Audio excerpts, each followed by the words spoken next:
Look at this photograph. A Japanese-American family, formerly posed, San Francisco, 1942. A father in a pressed suit, dark fabric, careful creases, the kind of suit a man saves for the moments that matter most. A mother seated in the center, spine straight, chin lifted, her posture carrying the kind of dignity that refuses to bend even when everything around it is breaking. 3 children arranged around them. 2 boys in matching jackets and white shirts. And a girl, perhaps 7 years old, in a white cotton dress, standing close to her mother's knee. Now look at the mother's hair. See the flowers, white chrysanthemums clustered at the crown, a sprig of pine angled to the left, and a single red camellia, vivid against her dark hair, tucked behind her left ear. They look decorative, an elegant woman dressed for a portrait. They are not decorative, they are a message, and it took 82 years for someone to read it. In March 2024, Dr. Keiko Tanaka, a scholar of Japanese-American cultural history at UC Berkeley, is conducting a digitization project at the Japanese-American National Museum in Los Angeles. She is scanning Internment photographs, hundreds of them, formal portraits taken in the weeks and months before 120,000 Japanese Americans were forced from their homes and imprisoned in camps across the western United States. Most of the portraits carry the same quiet weight, families in their best clothes, faces held still for long exposures, the rigid formality of people who understand, on some level, that they are documenting themselves before they disappear. But this portrait stops Keiko cold. She has studied ikebana, the Japanese art of flower arrangement, since she was a girl. Her grandmother taught her on Sunday afternoons in a kitchen that smelled of green tea and cut stems. And what Keiko sees in this mother's hair is not random. It is not decorative. The placement of each flower follows specific rules, rules that carry meaning in Hanakotoba, the traditional Japanese language of flowers. White chrysanthemums mean truth and loyalty. Pine means endurance, the will to survive across seasons and storms. A red camellia placed behind the left ear is a declaration, an announcement. It means, I am leaving something behind for you. This woman was not decorating herself for a portrait. She was writing a letter, in flowers, to someone who hadn't been born yet. The question is, who was she writing to? And what exactly was she trying to say? I need to tell you something before we go further. When I researched this story, I found a detail buried in a grandmother's deathbed words that connected directly to the flowers in this portrait. 6 words spoken to a daughter who never understood what they meant. When you hear those words, you'll understand why I haven't been able to stop thinking about this photograph since the day I found it. But first, you need to understand what Keiko did next, and what an 84-year-old woman in Kyoto heard in these flowers that no one else alive could hear. Before Keiko makes a single phone call, she sits with the photograph for an entire afternoon. She can read fragments of the message. The chrysanthemums are clear. The pine she recognizes. But the full arrangement is layered and complex, possibly the most sophisticated Hanakotoba encoding she has ever encountered outside of a formal ikebana exhibition. The positioning of each element relative to the others creates a grammar, a syntax of petals and stems that requires decades of training to fully parse. She needs someone who has spent a lifetime reading flowers the way other scholars read ancient manuscripts. She needs Fumiko Sato. Fumiko is 84 years old, a third-generation ikebana master living in Kyoto. She trained under her mother, who trained under her mother before that. Her family has practiced the Ikenobo school of ikebana for over 150 years. More importantly, Fumiko spent 2 decades in the 1980s and 1990s researching the use of Hanakotoba as a coded communication system among Japanese diaspora communities, families who carried the language of flowers with them when they left Japan and adapted it to new purposes in new countries. Keiko sends high-resolution scans of the flowers in the mother's hair. Fumiko's response arrives within 3 hours, 2 words in the subject line, "Call me." Keiko dials Kyoto. Fumiko picks up on the second ring. "Where did you find this photograph?" "Japanese American National Museum. No identification beyond the family name Nakamura, San Francisco, 1942. "Dr. Tanaka, I need you to listen carefully." Fumiko's voice carries the precise cadence of a woman accustomed to being heard. "This arrangement is not simply a message. It is a map. This woman used 5 flowers in a specific configuration that encodes location, direction, and instruction. She is telling someone exactly where to find something she has hidden." "What do you mean, a map?" The white chrysanthemum cluster at the crown of her head indicates a residence, a home. The pine sprig angled to the left at 45 degrees indicates a direction from the front entrance of that home. The red camellia behind the left ear means something precious is buried or concealed. And there are 2 more elements I need a higher resolution image to read. Can you get me the original negative? Keiko stares at the photograph pinned to the wall of her office. A mother in 1942, weeks away from losing everything she owned, wove a treasure map into her hair and sat for a portrait. She held perfectly still for the long exposure. She kept her face composed. She looked directly into the camera lens and trusted that the flowers would speak for her when she no longer could. "I'll find the negative," Keiko says. But finding the negative means finding the photographer. And finding the photographer means tracing a trail that has been buried for 82 years under layers of loss, displacement, and enforced silence. What Keiko finds in a storage room in Los Angeles will begin to unravel everything. Keiko starts with the photograph itself. On the reverse side, stamped in faded violet ink, 3 words and an address: Hayashi Portrait Studio, 1743 Post Street, San Francisco. Post Street in 1942 was the beating heart of Japantown, a thriving neighborhood of over 5,000 Japanese-American residents, businesses, temples, churches, and community organizations.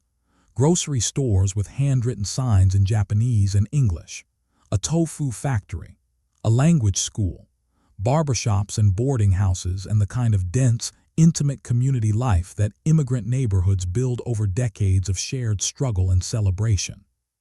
By May of that year, every Japanese American in the neighborhood would be gone, their homes seized, their businesses padlocked, their community erased overnight.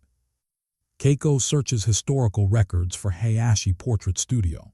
She finds it listed in San Francisco city directories from 1928 to 1942.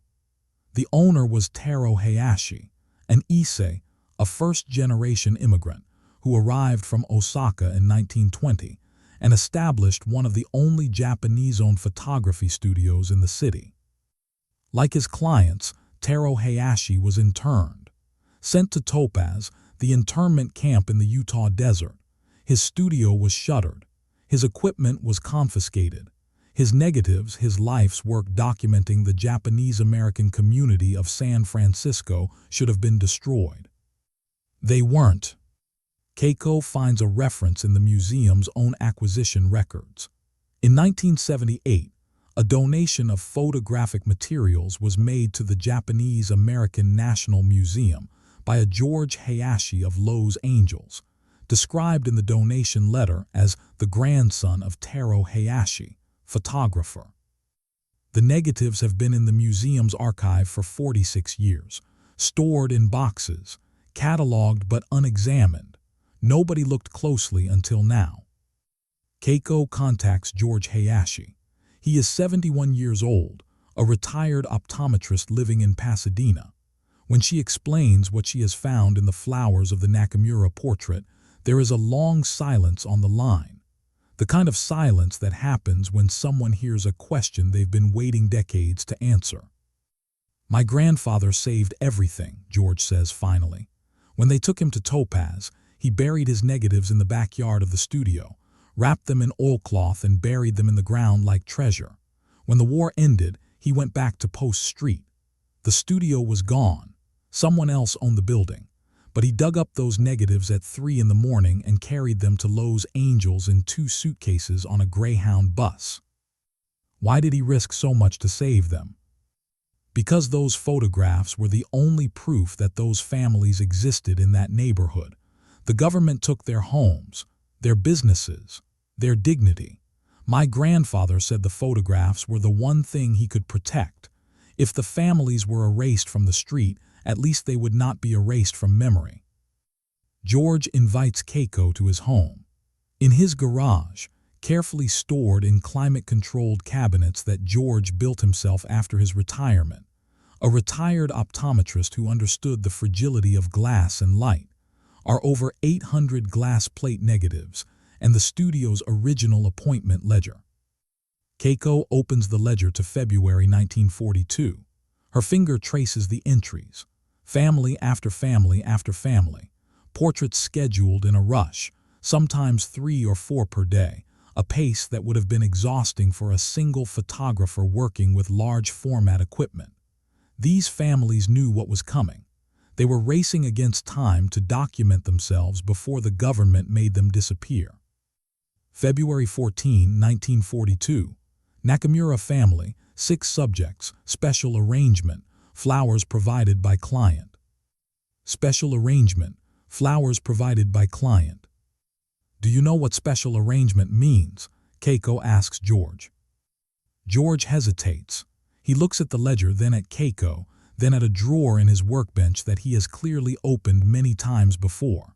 He pulls it open and removes a small notebook, separate from the ledger. Its cover is worn soft with handling, the leather darkened by the oils of fingers that touched it carefully, reverently, across decades. My grandfather kept a private notebook. I found it after my grandmother died in 1993. I've never shown it to anyone. Keiko opens the notebook.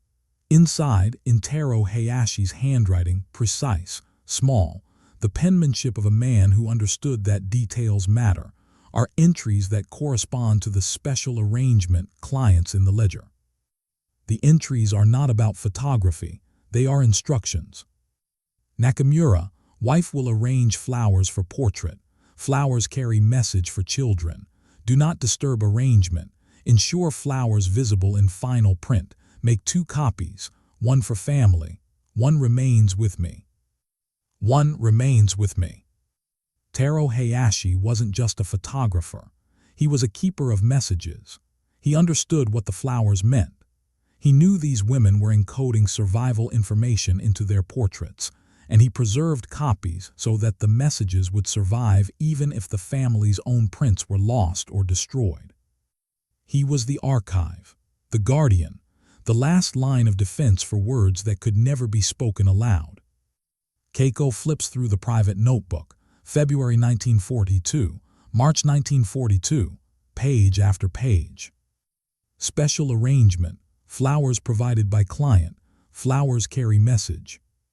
Not just the Nakamura family. 17 families.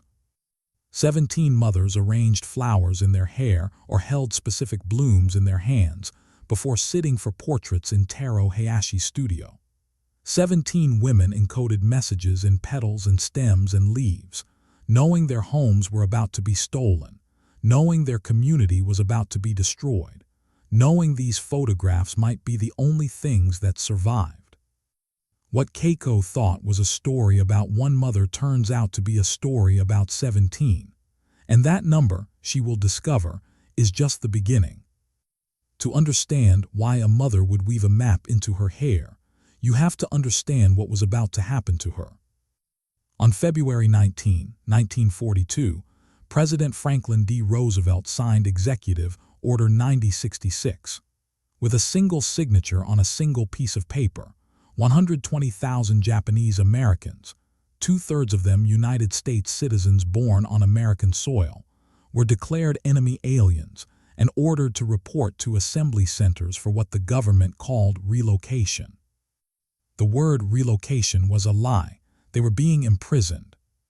Families were given as little as 48 hours to dispose of everything they owned: homes, businesses, farms, furniture, pets, Everything that could not be carried in 2 suitcases per person had to be sold, given away, or abandoned.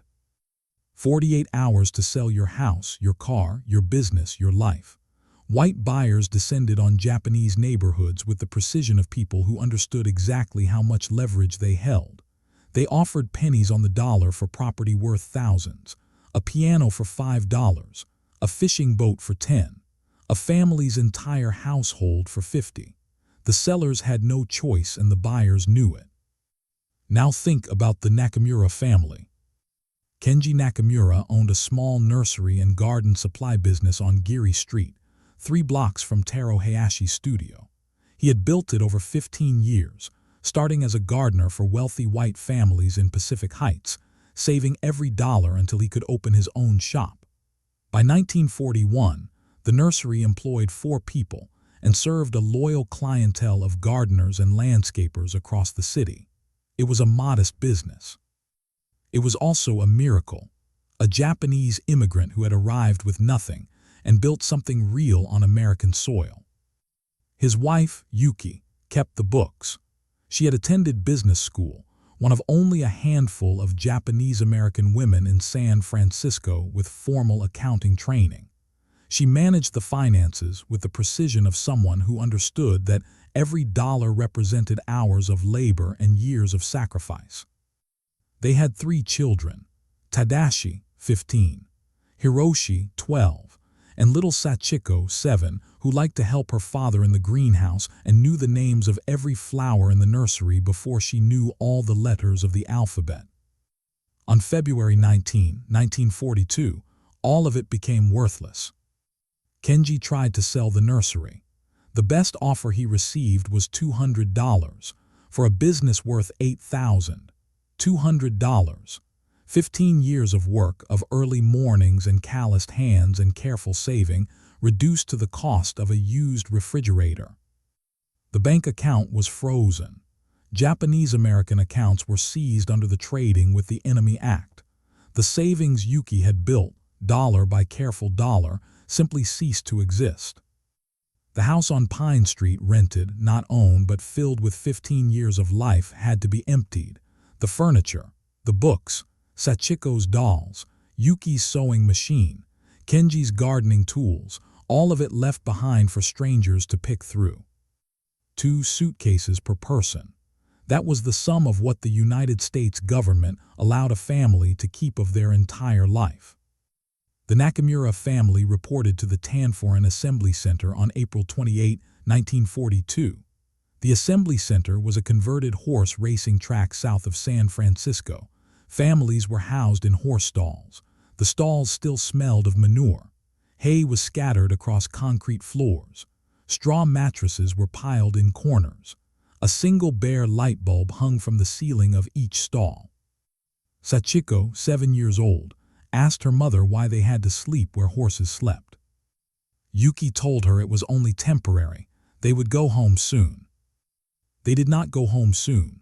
From Tanforan, they were transferred to Manzanar, a permanent internment camp in the Owens Valley of Eastern California. Barbed wire, guard towers, searchlights that swept across the barracks at night. The Sierra Nevada mountains rising in the distance, beautiful and indifferent. 3 years. 3 years behind barbed wire. 3 years in a desert where temperatures reached 110 degrees in summer and dropped below freezing in winter. 3 years of dust storms that drove fine sand into food, into clothing, into lungs. 3 years of communal latrines with no partitions, communal mess halls where families ate in shifts, communal showers where mothers shielded their daughters' bodies with their own. 3 years because they were Japanese. That was the entire crime. No trial, no evidence, no due process, just an executive order and a train ticket to the desert. But Yuki Nakamura had done something before they left, something she told no one, not even Kenji. On the night of April 27, 1942, 12 hours before they reported to Tanforan, Yuki went into the backyard of their Pine Street home. She moved quietly, carefully, the way you move when you are doing something that matters more than anything you have ever done. She carried a metal box, the kind used for storing documents. Inside, she placed the family's land deed for a small property Kenji had purchased outside Sacramento, a 2-acre parcel he dreamed of retiring to someday. She placed their marriage certificate, the children's birth certificates, a family photograph from their wedding day in 1926, a small jade necklace that had belonged to Yuki's mother, the only thing she had carried from Japan to America, the only thing that connected her to a life before this one. And she placed a letter, written in Japanese, addressed to no one by name, addressed simply to the one who reads the flowers. She buried the box beneath the plum tree in the backyard. The plum tree Kenji had planted the year Sachiko was born. Its roots were deep. Its branches were strong. It bloomed every spring without anyone asking it to. Then she went inside and waited for morning. The next day, when the family walked out of their home for the last time, Yuki carried 2 suitcases and the knowledge that beneath the plum tree, beneath the earth of a home that would soon belong to strangers, the proof of who the Nakamura family had been was waiting. Patient, silent, trusting the ground the way she trusted the flowers. All someone needed was to know where to look. The flowers in the portrait would tell them. The United States government believed it had taken everything from the Nakamura family, their home, their business, their savings, their freedom. But Yuki had hidden something the government could not find. She had encoded its location in flowers that the government could not read, and she had preserved the message in a photograph that the government could not destroy. She had outsmarted them, with chrysanthemums and pine and a single red camellia behind her left ear. The question now was whether anyone would ever read the message, whether the flowers would speak across the decades, across the generations, across 82 years of silence. Keiko Tanaka was about to find out. Keiko begins tracing the Nakamura family from the photograph forward through time, forward through war and imprisonment and silence, and decades of carefully constructed forgetting. Manzanar internment records are held at the National Archives in Washington. They are meticulous, meticulously organized, meticulously filed, meticulous in the way that bureaucracies documenting injustice are always meticulous, as if organizing the records could somehow make the act civilized, as if neat handwriting and proper filing could transform imprisonment into administration. Keiko finds the Nakamura family in Block 14, Barracks 3, Apartment 2. The word apartment is generous. It was a single room in a tar paper barracks, 20 by 25 feet, divided from the neighboring family by a partition that did not reach the ceiling. Every cough, every whispered conversation, every cry in the night traveled through the entire building. Arrived May 12, 1942. Departed March 20, 1945. 3 years, 1,043 days behind barbed wire. The records list each family member with clinical detachment. Nakamura Kenji, male, age 47, occupation nurseryman. Nakamura Yuki, female, age 41, occupation housewife. Housewife. The woman who had attended business school, who managed the finances of a thriving nursery, who spoke 2 languages fluently, who could encode a treasure map into a flower arrangement with the precision of a cryptographer, who had outsmarted the United States government with chrysanthemums. Reduced in their records to a single word, housewife. Nakamura Tadashi, male, age 15. Nakamura Hiroshi, male, age 12. Nakamura Sachiko, female, age 7. Below the family registration, a column labeled Property Disposed. Next to the Nakamura name, a single notation. All property forfeited, no claims filed. All property forfeited, 3 words. 15 years of building a life. Gone. Recorded in 3 words and filed in a box in a government archive where no one would read it for decades. But the government was wrong about the property. Not all of it had been forfeited. Beneath a plum tree on Pine Street, a metal box held the proof. The government just didn't know how to read flowers. After the war ended in 1945, the Nakamura family did not return to San Francisco. Keiko finds this in the War Relocation Authority's resettlement records. Most families couldn't go back. Their homes belonged to other people now. Their businesses had been sold or demolished. Their neighborhoods had been gutted and rebuilt for other communities, other lives, other futures that had been constructed on top of theirs. There was nothing to return to. Only ghosts and strangers and the particular cruelty of standing on a street where your house used to be and watching someone else's children play in the yard where yours once played. The Nakamura family resettled in Sacramento. Kenji found work as a gardener for the state capitol grounds. Think about that. The man who had owned his own nursery, who had built a business from nothing, now worked for the government that had imprisoned him. He pruned hedges for the state. He planted flower beds around buildings where lawmakers debated policies that had destroyed his family. He did this without complaint. He did this for 23 years. Yuki took in sewing. She worked from a small room in their rented apartment on J Street, hemming trousers and mending shirts. Precise, careful work. The kind of work that uses your hands but frees your mind to wander to places you would rather not go. They never spoke about the camps. They never spoke about what was taken. They never spoke about San Francisco or Post Street or the nursery on Geary. They never spoke about the flowers. Keiko traces the family through Sacramento city directories, year by year, the way you trace a line through a story that doesn't want to be told. 1946, 1950, 1955, 1960. The Nakamuras appear every year, always at the same address on J Street. Kenji and Yuki, steady, present, silent. The children grew up and gradually moved away, the way children do, carrying pieces of their parents' silence with them into their own lives. Tadashi joined the army. He served in the Korean War, fighting for the same country that had imprisoned his family a decade earlier. He settled in Chicago afterward and became an engineer. He never spoke about the camps. Hiroshi attended Sacramento State College and became a high school teacher in Oakland. He taught American history. He never included the internment in his curriculum. He never spoke about the camps. Sachiko, the little girl who knew the names of flowers before she knew her letters, who had asked her mother why they had to sleep where horses slept, married a man named David Chen in 1957 and remained in Sacramento. She became a mother. She kept a garden. She grew flowers. She never spoke about the camps. Kenji Nakamura died in 1968 at the age of 73.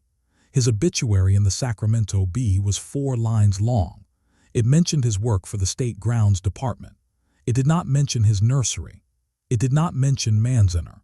It did not mention that the man who spent 23 years planting flowers for the government had once had his own flowers, his own soil, his own roots stolen from him. Yuki lived longer. She survived until 1989, dying at the age of 88. By then, the redress movement had forced a reckoning. In 1988, President Reagan signed the Civil Liberties Act, officially apologizing for internment and authorizing $20,000 payments to surviving internees. Yuki received her check 7 months before she died. $20,000 for 3 years of imprisonment, for the loss of a home, a business, a savings account, a life, for horse stalls and barbed wire and dust storms and the slow, grinding humiliation of being told you are an enemy in your own country. $20,000. Yuki cashed the check.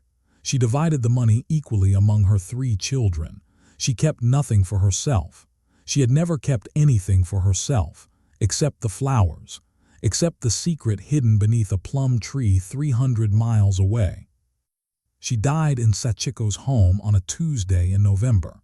She was 88 years old. She had not spoken of the flowers in her hair for 47 years. But she had kept something, and on her deathbed she finally spoke. If Yuki's story is moving you the way it moved me, please take a moment to subscribe. Every video on this channel uncovers a story hidden inside an old photograph, a story about someone who survived something no one should have had to survive. And every video is my attempt to make sure their brilliance is never forgotten again. Stay with me. What Yuki kept hidden for 47 years changes everything. Keiko finds Sachiko Nakamura-chan listed in Sacramento phone records. She calls the number. An answering machine picks up. A woman's voice, older, slightly formal, the kind of recorded greeting that people of a certain generation craft carefully, because the machine still feels like a public performance. Keiko leaves a message explaining her research. She mentions the photograph. She mentions the Japanese-American National Museum. She mentions the flowers. 4 hours later, her phone rings. The voice on the other end belongs not to Sachiko but to her daughter, Amy Nakamura-chan. She is 52 years old, a landscape architect. "My mother passed away in 2019, Amy says. I'm sorry you couldn't reach her. I'm sorry for your loss. Thank you, but I need to tell you why I'm calling back instead of just deleting your message." Amy's voice is careful, controlled, the voice of a woman who has learned to manage her emotions the way her grandmother managed account books. "Precisely. You mentioned flowers." "I did. My mother never talked about the camps. Never, not once in my entire life. When I was in high school, I did a project on Japanese-American internment. I sat her down at the kitchen table and asked her to tell me about her experience. She looked at me with this expression I'd never seen before, not angry, not sad, just closed, like a door shutting. And she said, "That happened to other people, Amy, not to us." And she left the room. Amy pauses. Keiko waits. Sometimes the most important thing a researcher can do is be silent. "But I found things after she died. Things she kept in a cedar chest in her bedroom that she never let anyone open. Not my father, not us kids, nobody. She said it was private.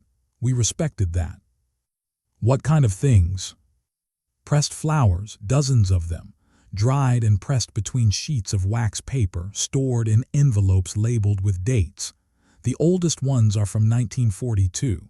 They're so fragile they almost crumble when you breathe on them. I've kept them exactly as she stored them. I didn't know what else to do." Keiko's hands begin to tremble. "Amy, I need to ask you something important.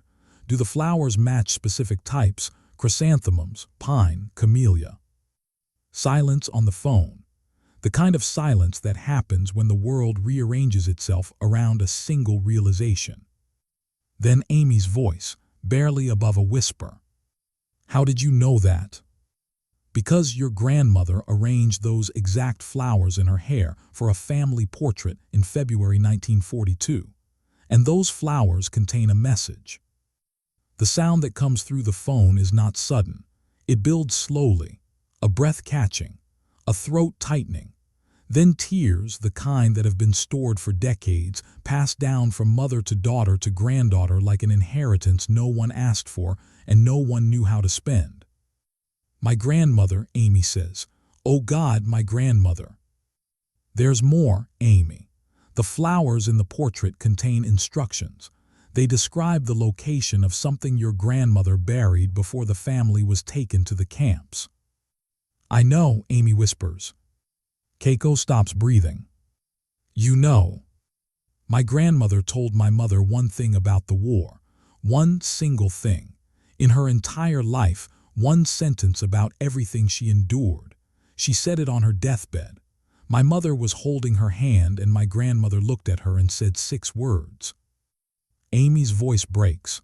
She puts the phone down. Keiko hears her breathing. 30 seconds pass, a minute.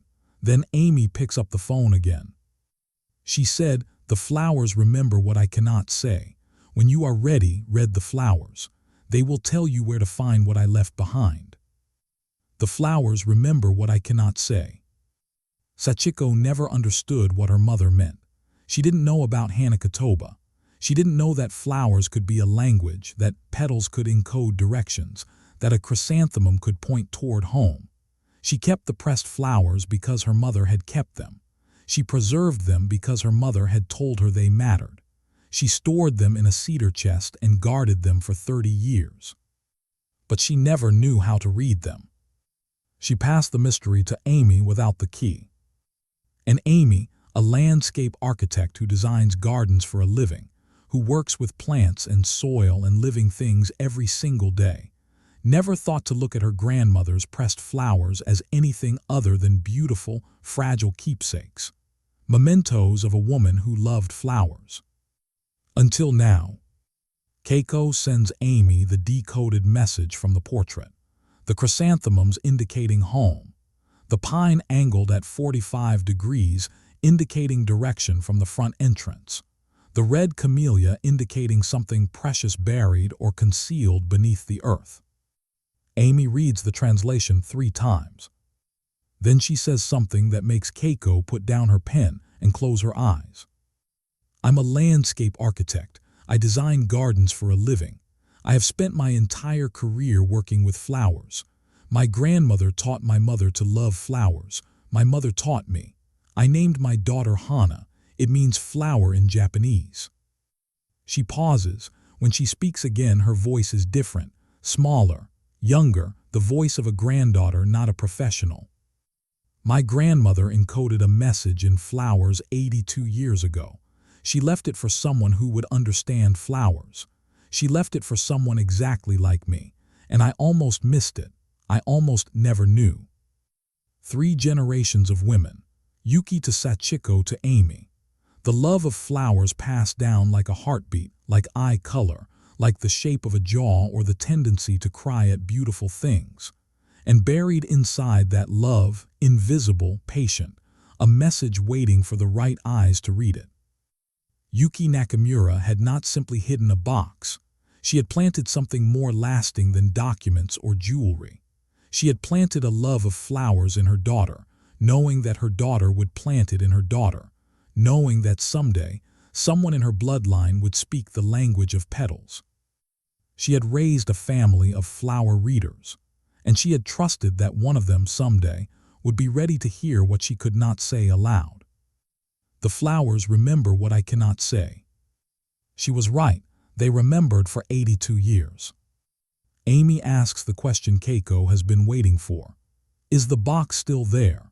Is it possible that after 82 years, after the house changed hands, after everything, the box is still buried under the plum tree? Keiko takes a breath. There's only one way to find out. But first, Keiko has to tell Amy something else. Something that makes this story much larger than one family and one buried box. Because when Keiko returned to Taro Hayashi's private notebook and began examining the other 16 special arrangement entries, she found something no historian had ever documented. This is the moment the story breaks open. Keiko returns to George Hayashi's garage in Pasadena with Fumiko Sato's translation guide, and begins systematically examining the glass plate negatives for all 17 special arrangement families listed in the private notebook. One by one, the portraits reveal their secrets. The Yamada family portrait, February 20, 1942. The mother holds a bouquet of wisteria and white lilies. Wisteria means welcome and steadfastness. White lilies mean purity of intention. The arrangement, Fumiko determines, translates roughly to, "Our neighbor Mr. Henderson has our valuables. He can be trusted. He is waiting for you." The Ashiro family portrait, March 3, 1942. The mother wears a sprig of bamboo and yellow chrysanthemums behind her right ear. Bamboo means strength and flexibility. Yellow chrysanthemums mean neglected love, but positioned behind the right ear, the meaning shifts to what has been set aside. Fumiko translates, "The business records are hidden in the false bottom of the oak desk. The desk was left with the church." The Fujimoto family portrait, March 8, 1942. The mother holds a single branch of cherry blossoms across her lap.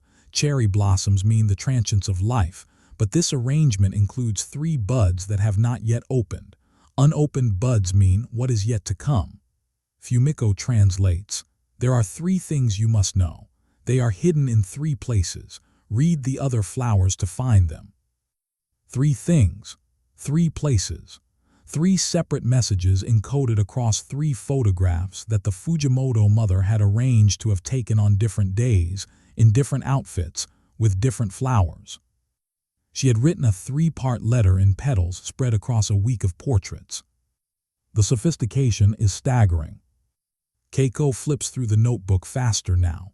Each page another family, each family another mother, each mother another arrangement.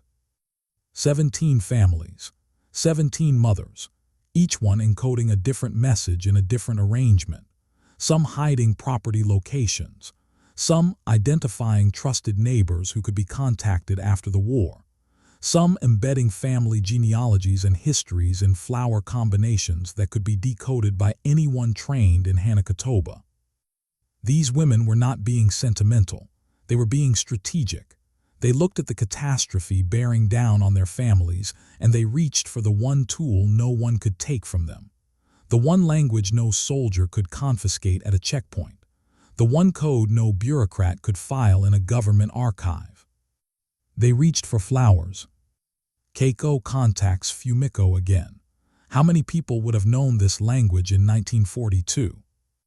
Among the Issei generation, first-generation immigrants, most women with any traditional education would have understood basic Hanakotoba.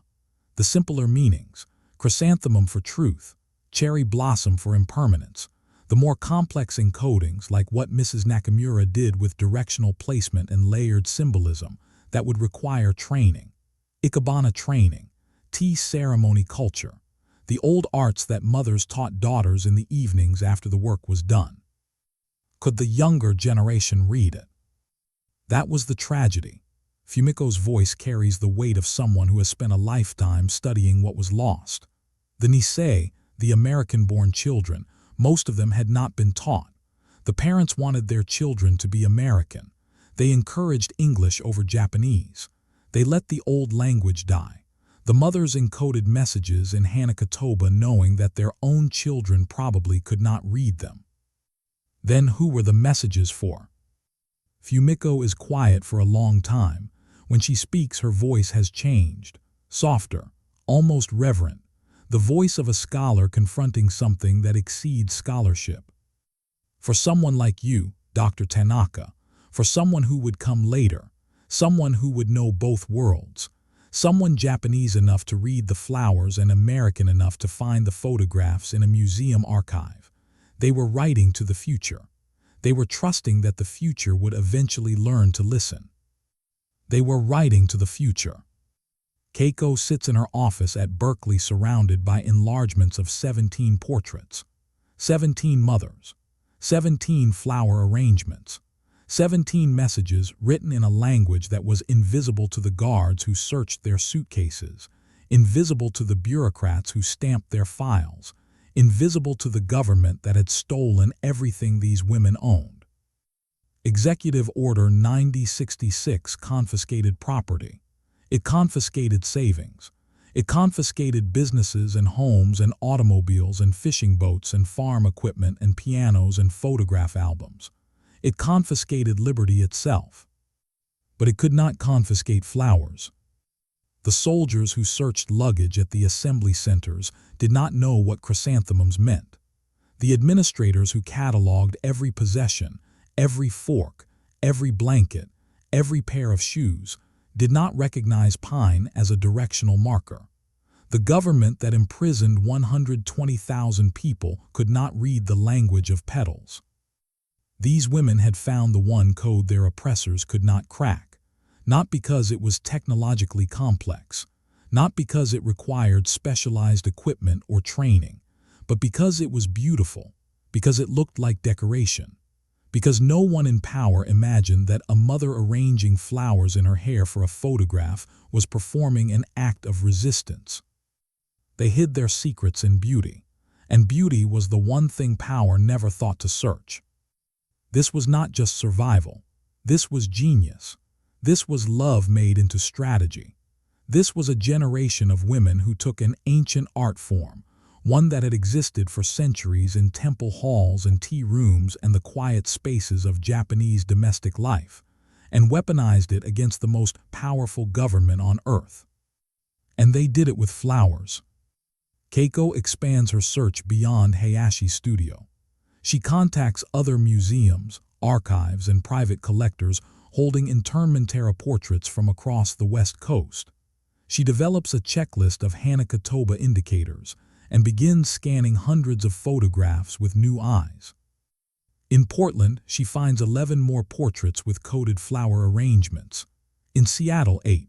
In Los Angeles, 15. In smaller cities and towns throughout California, Oregon, and Washington, scattered across dozens of archives and family collections, she finds more and more. 47 portraits in total. 47 mothers with flowers in their hair or in their hands or arranged on tables beside them. 47 messages encoded in petals, waiting, some for over 80 years, to be read. And some of the messages have already been fulfilled without anyone knowing it. A family in Portland whose descendants found a cache of documents in a church basement in 1967, not knowing their grandmother's portrait had told them exactly where to look. A family in Seattle whose children recovered a set of ceremonial tea bowls from a sympathetic neighbor in 1948, guided by what they thought was family intuition, but was actually encoded instruction, passed down through a flower arrangement no one consciously recognized as language. The system worked, even when the readers didn't know they were reading, even when the code was not consciously decoded. The flowers guided, the flowers remembered, the flowers whispered across decades in a voice that sounded like instinct, like luck, like a grandmother's gentle nudge from beyond the grave. But it wasn't instinct, it wasn't luck, it was architecture. Beautiful, deliberate, invisible architecture built from petals and stems by women the government called housewives. Fumiko Sato calls Keiko from Kyoto. Her voice is changed. The professional precision is still there, but underneath it something has cracked open, something personal. Dr. Tanaka, in my career I have studied Hanakotoba as an art form, as cultural practice, as historical tradition. I have never seen it used as a survival system. What these women did is unprecedented in the entire history of ikebana. They did not simply use flowers to communicate. They reinvented the language itself. They added directional encoding, location mapping, trust identification markers. They created an entirely new dialect of an ancient language, and they did it under the most extreme duress imaginable, in the weeks before their lives were destroyed. She pauses. When she speaks again, her voice is barely above a whisper. I have spent 50 years studying flowers. These women have humbled me. But there is still the matter of the box. Yuki Nakamura buried something beneath a plum tree in 1942. The flowers say it is there. The deathbed words say it is there. 82 years of silence say it might be gone. Amy Nakamura-chan is about to find out if the earth kept its promise. What Amy finds under that tree is something even Keiko did not expect. In June 2024, Amy Nakamura-chan drives to San Francisco. She parks on Pine Street and sits in her car for 20 minutes, looking at a house she has never seen before. A blue Victorian with white trim, new windows, a landscaped front yard. The neighborhood has changed completely since 1942. The Japantown that surrounded this house is mostly gone, reduced to a few blocks of cultural centers and restaurants surrounded by decades of redevelopment that paved over history with concrete and good intentions. But the house is still standing, and behind it, visible over the fence, the branches of a tree. Amy knocks on the front door. A woman in her 40s answers. Amy has prepared a letter explaining her family's connection to this house. She has printed copies of the photograph, the flower translation, Keiko's research summary. She has rehearsed what she will say. She does not need the rehearsal. She begins crying before she finishes her first sentence. The homeowner, a woman named Patricia Okonkwo, reads the materials on her front porch. She looks at the photograph of Yuki Nakamura with flowers in her hair. She looks at Amy, standing on the steps of a house her grandmother was forced to leave 82 years ago. "The tree in the back," Patricia says quietly, "is that the one? My grandmother planted a plum tree the year my mother was born, 1935. Patricia leads Amy through the house, through rooms that were once Yuki's rooms, past windows that once framed Yuki's view of the fog rolling in from the bay, into the backyard, and there in the far corner a plum tree, not the original. The original would be nearly 90 years old. This tree is younger, perhaps 20 or 30 years old. Its branches are heavy with unripe fruit." Amy's heart sinks. "The old tree died about 15 years ago," Patricia says gently. "We planted a new one in the same spot. My husband liked the idea of keeping a fruit tree there." The same spot, which means anything buried beneath the original tree is now beneath the roots of its successor. A new tree growing from the same earth that holds a grandmother's secrets. Patricia looks at Amy. She has known this woman for less than 10 minutes, but she sees something in Amy's face that transcends the awkwardness of strangers. She sees a granddaughter who has traveled 82 years to get here. "Do you want to dig?" Amy nods. She cannot speak. Patricia's husband brings a shovel. Amy insists on digging herself. She starts carefully, near the base of the young plum tree, working around the roots, treating the soil the way her grandmother would have treated it, with respect, with patience, with the understanding that earth holds things in trust and releases them only when the time is right. Keiko is there, documenting everything with steady hands and a racing heart. George Hayashi drove up from Pasadena at dawn. Fumiko Sato is on a video call from Kyoto, watching in real time, an 84-year-old woman in Japan witnessing a flower's promise being fulfilled on the other side of the world. 18 inches down, the shovel hits something that is not earth. Amy drops to her knees. She brushes soil away with her fingers. Metal, green with oxidation, dented, but intact. 82 years underground and intact. She lifts the box from the earth. It is heavier than she expected. The latch is rusted shut. George hands her a flathead screwdriver. She works the latch carefully, patiently, the way her grandmother must have worked the flowers into her hair 82 years ago. Precisely, deliberately, with the understanding that what she is doing matters more than anything she has ever done. The latch gives. Amy opens the box. Inside, wrapped in oilcloth that has done its job across 8 decades, keeping out moisture, keeping out time, keeping faith, are documents. The papers are yellowed but legible. The oilcloth smells of earth and age and something else, something floral, as if the plum tree's roots had been whispering to the contents for decades. A property deed for 2 acres outside Sacramento, purchased by Kenji Nakamura in 1940. The family's post-war retirement dream, bought 2 years before the government made dreams irrelevant. A marriage certificate, Kenji Nakamura and Yuki Tanabe, married April 14, 1926, at the Buddhist Church of San Francisco. The paper is soft with age, but the calligraphy is still crisp. 2 names joined on a spring day 62 years before this moment. 3 birth certificates, Tadashi Hiroshi Sachiko. A small jade necklace wrapped in silk. Amy holds it up to the afternoon light. The jade is clouded with age but still beautiful, still carrying the green of living things. She puts it around her neck without thinking, the way you put on something that has always belonged to you, something your body recognizes before your mind catches up. And at the bottom of the box, in a sealed envelope that has turned the color of old tea, a letter. Written in Japanese, in Yuki's handwriting, the characters precise and careful, written by a hand that was steady despite everything that was falling apart around it. Amy cannot read Japanese, but Keiko can. Keiko takes the letter with trembling hands. She reads it silently first. Her lips move. Her eyes fill. She reads it again. Then she looks at Amy, kneeling in the dirt of her grandmother's backyard, wearing her grandmother's jade, and she reads the letter aloud, translating each line as she goes. To the one who reads the flowers. Amy closes her eyes. If you are reading this, then the flowers did their work. They remembered what I could not say. They led you here. I do not know who you are. I do not know when you will come.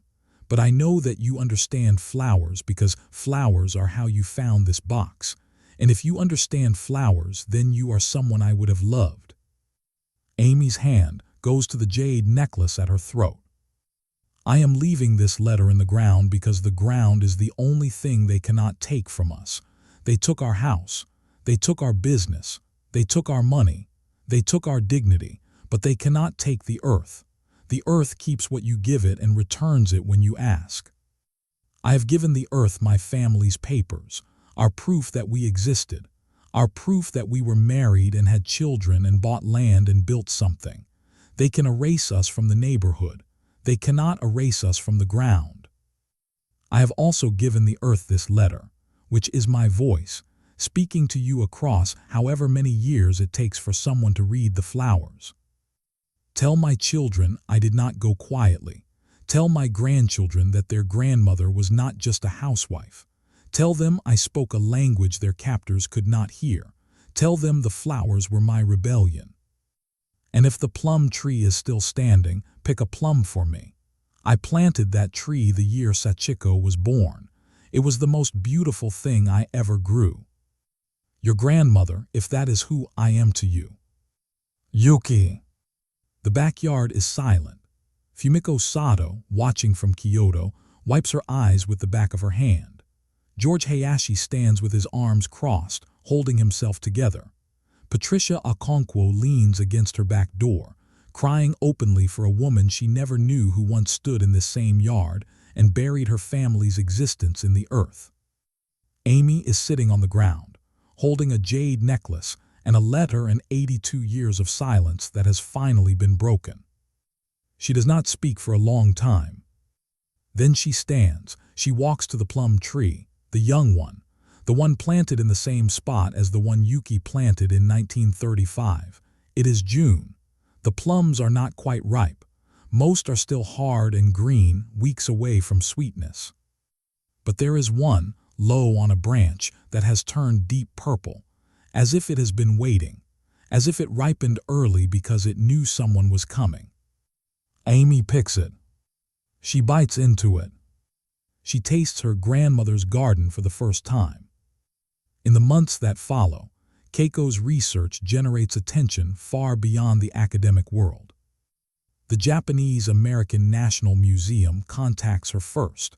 They want to build an exhibition around the flower code photographs, not a temporary display but a permanent installation, a monument to what these women did. The exhibition opens in November 2024. It is called The Language of Flowers, Hidden Messages of the Japanese-American Internment. The Nakamura family portrait anchors the central gallery. Yuki's face, composed and dignified with flowers in her hair. Beside the portrait, Fumiko Sato's translation is displayed in both English and Japanese. Visitors can see the chrysanthemums and understand what they mean. They can see the pine and know which direction it points. They can see the red camellia behind the left ear and know that it means, I am leaving something behind for you. They can read the letter. For the first time in 82 years, Yuki's voice fills a room. The other 46 portraits fill the surrounding walls, each one decoded, each one translated, each mother's message finally heard. Some messages are practical, where documents are hidden, which neighbors can be trusted, where the family silver was buried in the hours before evacuation. Some messages are emotional. I love you, be strong. We will survive this and find each other on the other side. And some messages are defiant. One mother in Seattle arranged peonies and thorned roses in a combination that Fumiko translates with something close to awe. I am not ashamed. They should be ashamed. Remember that. Keiko stands in the gallery on opening night, watching visitors move from portrait to portrait. Many are crying. Many are Japanese American. Many are seeing, for the first time, evidence that their grandmothers and great-grandmothers were not passive victims who submitted silently to injustice, but active resistors who fought back with the only weapon no one thought to confiscate: women who wrote in a language that bloomed. The museum's catalog updates begin immediately. 47 photographs across 12 institutions are recatalogued with full family identifications, flower translations, and historical context. Photographs that were labeled Unknown Japanese American Family are given names. Mothers who were described in records as housewife are identified as linguists, strategists, and guardians of their families' futures. The National Archives updates the Nakamura family's internment record. Beside occupation, housewife, a new notation is added. Note: subject demonstrated advanced knowledge of traditional Japanese botanical communication systems and employed these skills to preserve family documents and cultural heritage during internment. See Tanaka, 2024, for full documentation. It is the smallest possible correction. One sentence added to a bureaucratic file in a government archive. But it means that the record, which once reduced Yuki Nakamura to a single dismissive word, now acknowledges what she actually was: a woman who outsmarted an empire with flowers. In December 2024, Keiko organizes a gathering at the Japanese American National Museum. 53 people attend. Descendants of the 17 Hayashi studio families, descendants of families from Portland, Seattle, and Los Angeles, whose mothers' flower messages have now been decoded. Some have traveled from across the country, some from Japan. Many have never met. Many share great-grandmothers who stood in the same studio, arranged flowers in the same mirrors, and trusted the same photographer to preserve their silent rebellion. They stand before the portraits of their grandmothers and great-grandmothers, women who have been dead for decades, women who never spoke about what they did, women whose silence was so complete, so disciplined, so absolute that their own children did not know they had been brilliant. Amy Nakamura-Chen speaks first. My grandmother was described in government records as a housewife. My mother told me nothing about the camps. I grew up thinking my family had no story worth telling, that we were ordinary people who endured ordinary hardship and moved on. She pauses. 53 faces watch her. I was wrong. My grandmother wrote a letter to me before I was born. She hid it in the earth beneath a plum tree and encoded its location in flowers she arranged in her hair for a photograph. She trusted the earth to keep her secret. She trusted the flowers to tell it. And she trusted that one of her descendants would someday speak the language of petals. Amy holds up the jade necklace. It catches the light. This was my grandmother's. She buried it in 1942 because she knew it would be stolen if she tried to keep it. She chose to give it to the earth rather than let the government take it. 82 years later, I dug it up with my own hands. She puts the necklace on. The jade rests against her collarbone, exactly where it rested against Yuki's decades ago in another life. I am wearing my grandmother's rebellion around my neck, and I will never take it off. An elderly man named Robert Yamada stands next. He is the grandson of the Yamada family, whose mother encoded a message identifying a trusted neighbor. My family got their photographs back from Mr. Henderson in 1946, Robert says. His voice is steady, but his hands shake. Family photographs, a tea set, my grandmother's kimono.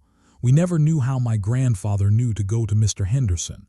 He just said he had a feeling, a strong feeling that he should knock on that particular door. Robert looks at the Yamada portrait on the wall behind him. His grandmother, young, beautiful, holding wisteria and white lilies. Now I know, it wasn't a feeling, it was flowers. A woman named Diane Fujimoto stands next. She is trembling visibly, holding a tissue in both hands. My grandmother took 3 portraits in 1 week, 3 different flower arrangements. We always thought she was just vain, that she wanted 3 pretty pictures of herself. Diane almost laughs, but the laugh turns into something else. She wasn't vain. She was writing a 3-part letter. Each arrangement told us where to find something different. We found 2 of the 3 things decades ago by accident, or what we thought was accident. The third we never found. She pauses. Until last month, when Dr. Tanaka decoded the 3rd arrangement and told us where to look. Her voice breaks. It was a diary, my grandmother's diary from 1942, the year everything was taken. We are reading it now, slowly, carefully, the way you read something sacred. It is the most important document my family has ever owned, and it was hidden in a place only flowers could describe. The gathering lasts 4 hours, story after story after story. An elderly woman from Portland who discovered that the azaleas in her grandmother's portrait meant, "Take care of yourself. I cannot take care of you anymore." A man from Los Angeles whose grandmother held irises, meaning, "I have a message for you," combined with morning glories, meaning, "Look for it at dawn." An instruction his mother had followed instinctively for years, tending her garden at first light without knowing why. Families reconnecting with their own histories. Grandchildren learning that the quiet women who raised them, the women who cooked and cleaned and sewed and never spoke about the past, were warriors, strategists, poets who wrote in petals. Amy establishes the Yuki Nakamura Foundation, a scholarship fund for Japanese-American students studying cultural preservation, linguistics, and botanical arts. The first scholarship is awarded in the spring of 2025 to a young woman from Sacramento who is studying ikebana. Her grandmother was interned at Tule Lake. She did not know, until she read about Keiko's research, that ikebana could be a form of resistance. Now she does. The Nakamura property deed, recovered from the buried box, is framed and displayed in Amy's office beside the photograph of her grandmother with flowers in her hair. The 2-acre parcel outside Sacramento, purchased by Kenji in 1940, still exists. It was seized during the war and sold to a farming corporation. Amy's attorney has filed a claim. The case is pending. The earth remembers what was taken, even when the paperwork says otherwise. The plum tree on Pine Street in San Francisco still grows. Patricia Okonkwo, the homeowner who let a stranger dig up her backyard because she recognized grief when she saw it, has placed a small plaque beneath the tree. It reads, "In memory of Yuki Nakamura, who planted the first tree in this spot in 1935, and who trusted the earth to keep her family's story until someone came to listen." Amy's daughter Hana, whose name means flower, is 16 years old. She has begun studying ikebana with a master in San Francisco's Japantown, 3 blocks from where Taro Hayashi's studio once stood. She is learning the language her great-grandmother spoke in silence. She is learning to read what others cannot see. She is learning that beauty can be a weapon, that petals can carry weight, that a flower arrangement is never just decoration. When she is finished with her training, she will be able to look at any arrangement and hear the voice inside it. She will be able to read her great-grandmother's hair. Everything Keiko discovered, the flower code, the buried box, the network of 47 mothers, all of it began with a single detail in a single photograph. A few flowers in a woman's hair that looked like nothing more than decoration.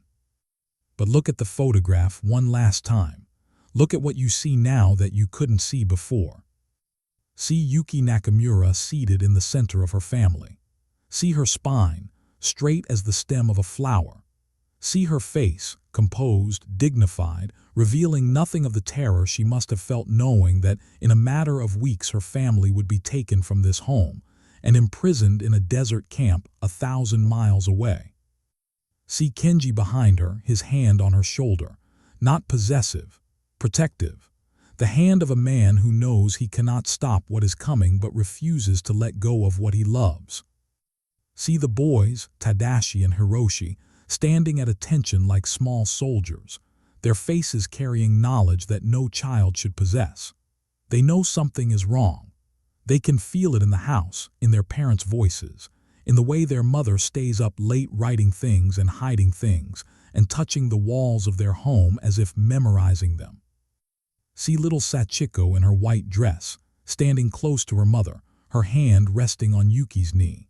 The child who would grow up in a desert prison, the child who would never speak of it, the child who would pass a cedar chest of pressed flowers to her daughter and say only, "The flowers remember what I cannot say." And see the flowers. The white chrysanthemums at the crown of Yuki's head, declaring truth and loyalty and the location of home. The pine sprig angled 45 degrees to the left, pointing toward the backyard, toward the plum tree, toward the earth that kept its promise for 82 years. The red camellia behind her left ear, announcing that something precious waits below. This is not a portrait. This is a letter, written in a language older than the country that tried to silence it, addressed to a granddaughter who had not yet been born, sealed with petals instead of wax, delivered 82 years late, but arriving exactly on time. Yuki Nakamura was not a housewife. She was a poet, a strategist, a keeper of fire in a time of ashes, a woman who looked at the most powerful government on earth and found the one language it could not read, the one code it could not crack, the one rebellion it could not confiscate. She could not save her house. She could not save her business. She could not save her savings or her dignity or her freedom. But she saved the truth. She gave it to the earth and she gave it to the flowers, and she trusted that someday, someone who loved flowers the way she did would come looking. Amy came looking. Hana will keep looking. The flowers are still speaking. Across the country, in museums and archives and family albums, 47 portraits hang on walls and sit in drawers and wait in storage boxes. 47 mothers with messages in their hair. Some have been decoded. Some have not. Some are waiting, right now, for a granddaughter or a scholar or a stranger to look closely enough to see what has been hiding in plain sight for over 80 years. If you have old family photographs, photographs of your grandmothers and great-grandmothers, photographs from eras when women were not allowed to speak freely, look again. Look at the flowers. They might be saying something. Yuki Nakamura spoke in flowers because they would not let her speak in words. 82 years later, her garden is still blooming. If you want to see another hidden story, another code no one noticed for decades, another community whose brilliance was hiding in plain sight, watch this next. And thank you for listening to Yuki.